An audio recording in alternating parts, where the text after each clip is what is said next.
According to the ancient Stoics, our social circle plays a key role in determining our destiny. They argued that the environment we find ourselves in has a profound effect on us, influencing us even more than we can imagine. The great philosopher Epictetus reminded us of the power of friendship, as warning that some people can pull us down. He counseled that we should only socialize with those who elevate us, whose presence inspires our best qualities. We often hear about being average among the 5 people closest to us. But the Stoics spoke of the importance of choosing the right companions to achieve success and happiness.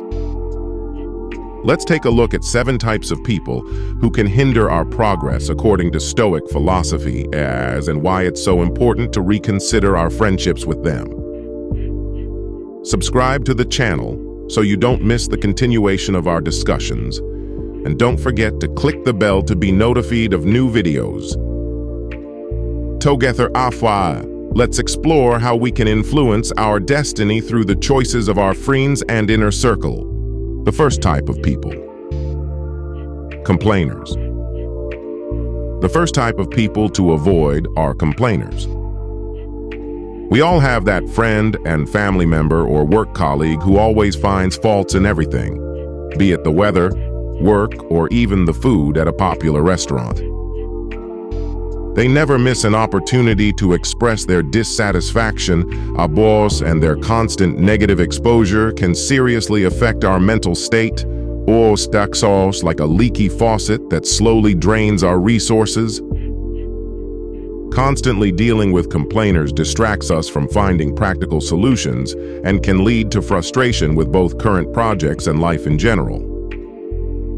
So how does Stoicism help us deal with complainers?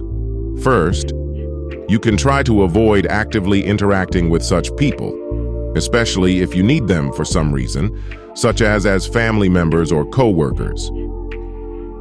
The second option is to try to detach yourself from them mentally during their complaints, treating their speech as a temporary storm that is unable to disturb your inner peace. Remember that you have power over your mind, Ra, and don't let external events undermine your inner peace. Seek to steer the conversation in a constructive direction by helping the complainer shift their focus from problems to solutions. This Stoic wisdom tells us that it is important to guard our peace of mind so that constant negativity from complainers does not derail us from achieving our goals. The second type of person to steer clear of is the trouble magnet. Imagine a person who constantly finds himself in a whirlpool of drama. He has a seemingly endless series of crises, conflicts, and contradictions, and like a whirlpool, he is able to suck in your energy, mistaking it for passion or excitement. Dealing with such people becomes tedious and dangerous, as their chaos can begin to seem like your own. Their crises are contagious, and you may find yourself drawn into conflicts you originally had nothing to do with. Let's imagine a practical example. You have a friend who is constantly in conflict with someone. You begin to notice that this cycle never ends, and eventually you yourself become part of this drama. So what should you do in this situation? It is important to learn how to communicate effectively with trouble magnets. One approach is reflective listening, where you simply listen and support emotionally without getting drawn into their drama. Another approach is to set boundaries and focus on the present moment. You can temporarily turn off your phone or have periods of focus to nurture your well-being and personal development. It's important to remember that true happiness lies in enjoying the present moment without letting anxious thoughts of the future ruin your mood.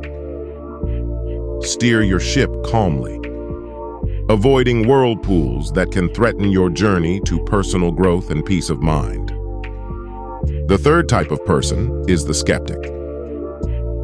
Imagine that you are an artist, creating on canvas, each brushstroke giving your vision color, depth, and life.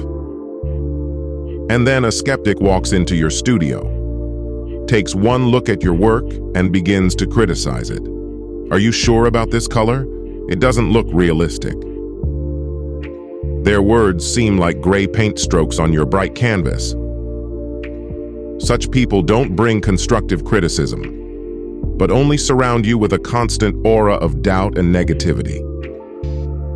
Even if you have taken a few courses and are ready to start a new career, their doubts begin to erode your confidence. So how do you deal with such detractors, especially if they are close to you? One effective method is to ask them for advice rather than just sharing your plans.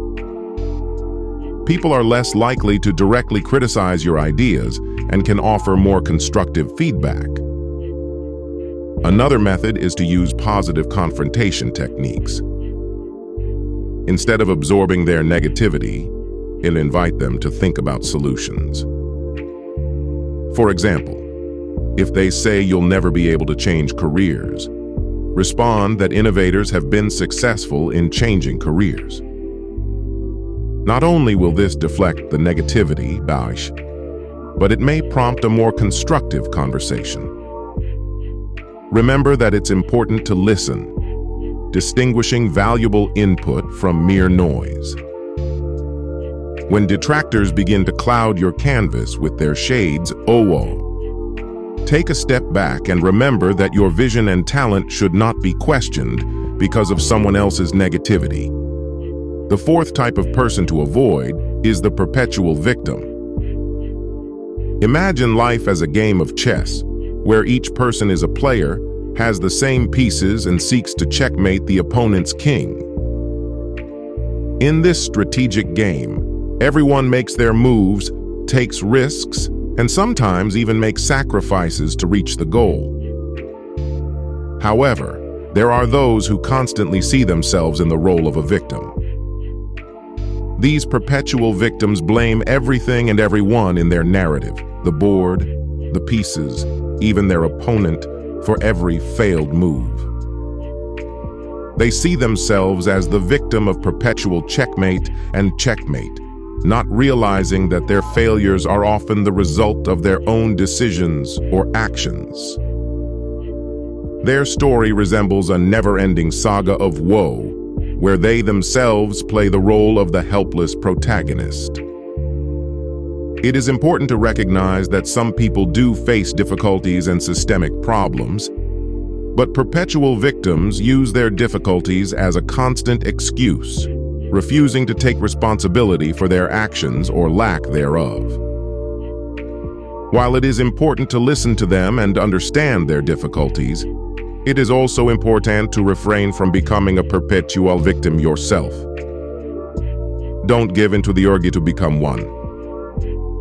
Take control of your game board, make your moves, and remember that in the chess game of life, eternal checkmate is your choice, not fate. Move your pieces forward, make strategic sacrifices when necessary, and play not for revenge or pity, but for growth and wisdom. The fifth type of people to avoid are toxic positivists. You're probably familiar with these people who are always beaming sunshine, rainbows, and endless streams of emoji. They are constantly telling you to just be happy, even when you are going through tough times. They look at your garden and see only flowers, ignoring weeds and pests. Toxic positivists insist on ignoring anything that isn't perfect and positive. They advise you to just smile and be happy, ignoring the complexity of human emotions. However, excessive positivism doesn't solve problems, it only suppresses them. Sometimes it is better to engage them in a discussion about the light and shadow of life. When they say, "Look on the bright side," you can respond that you are grateful for your health, but it's also okay to feel upset about a difficult situation. The Stoic approach to this problem is about balance and understanding the complexity of life. Accept your emotions with equanimity, all without focusing solely on the positives or negatives. Your emotional garden deserves to be tended with a full spectrum of emotions, both positive and negative. So the next time a toxic positivist visits your carefully painted garden, remember that life needs both sunshine and rain to thrive. Continue to tend your garden with the richness and complexity it deserves. The sixth type of people to avoid are manipulators.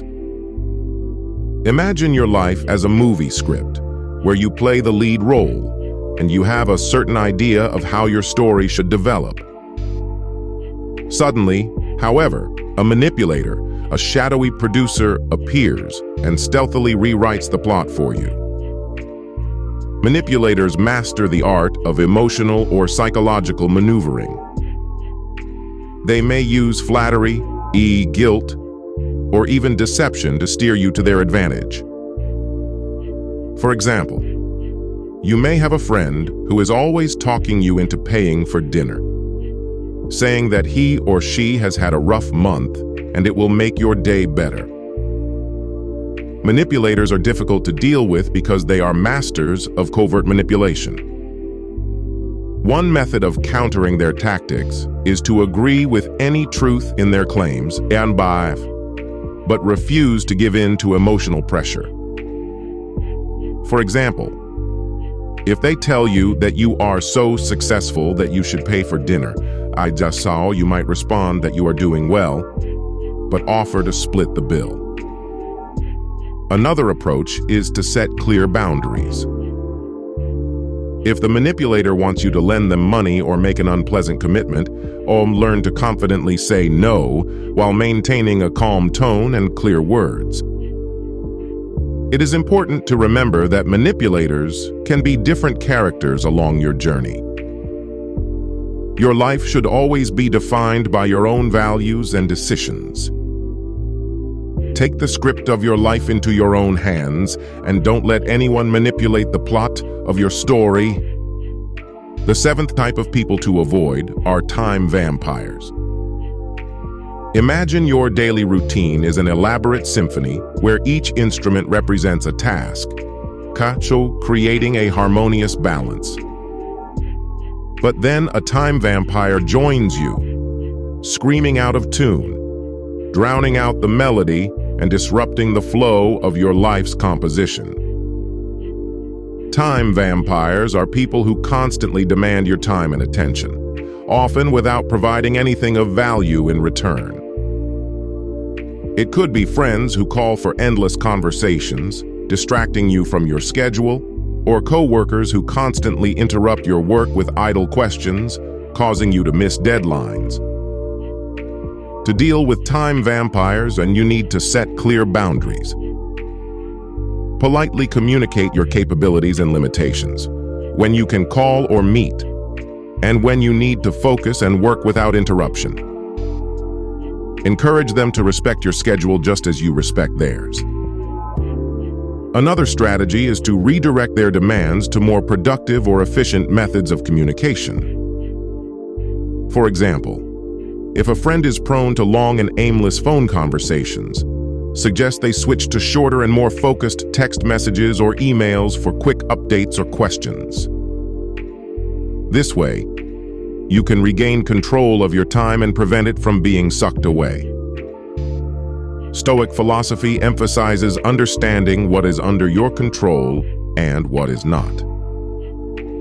Time vampires often try to seize control of your schedule and attention, but you can assert your control by setting boundaries. Remember the words of the Stoics. It's not that we don't have enough time, it's that we waste it. Socializing with people who uplift you and align with Stoic principles is critical to your progress in Stoic philosophy and personal growth. Recognizing and avoiding the complainer, the trouble magnet, the skeptic, the victim, the toxic positivist, the manipulator, and the time vampire will help you protect your peace of mind, focus on what really matters, and walk your Stoic path with fortitude and virtue. If you've encountered any of these 7 types of people in your life, please share your experience in the comments. Tell us how it affected you and what you learned from the experience. Each story will be a great lesson for our community. Thank you for watching. And if you found this video valuable, please give it a like and subscribe to our channel to support our ongoing exploration of Stoic philosophy. Your participation and commitment to Stoic principles contributes to a community of people who seek wisdom, courage, and a life worth living.